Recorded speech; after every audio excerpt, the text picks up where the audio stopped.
The UN Secretary-General Ban Ki-moon has arrived for a two-day visit to Tunisia.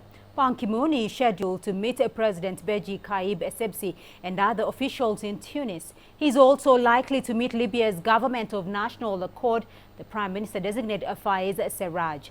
The UN chief will also be meeting UN staff serving in the country.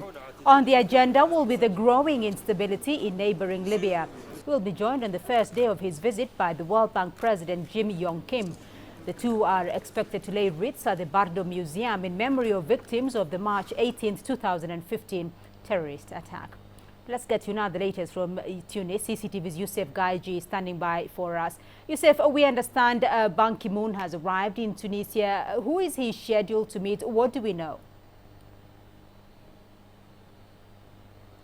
Well, Ban Ki-moon arrived today around noon to Tunisia, and he already went to the People's Assembly to meet the President of the Assembly and members of Parliament. He also met with the President Beji Caid Essebsi, and as you mentioned, he was accompanied by the President of the World Bank. We know also that they are set to meet with the Prime Minister later this afternoon, and they are also meeting with the Nobel Peace Laureates.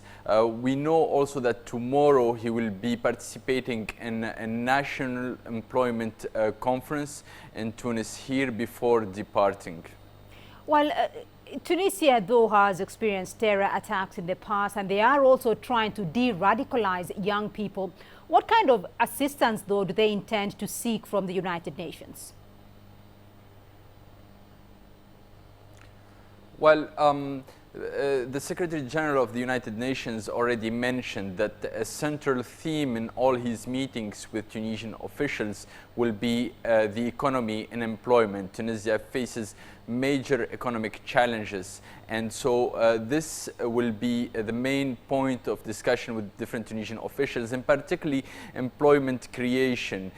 He also mentioned that they will be discussing specific and concrete propositions to boost the Tunisian economy and to create employment. Another challenge here in Tunisia is the security threat, and as you mentioned, Tunisia has been through several terror attacks in the past year or so, and this is a source of concern to Tunisian officials, but also to the international community.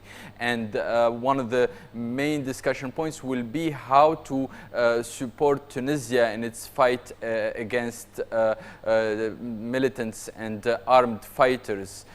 We know that the UN has major programs already happening in Tunisia, like the justice reform and the security reform that impact directly how Tunisia is dealing with armed groups, but still, due to the increase of the activity of armed groups over the past year in Tunisia, this has become a major threat and a major issue here.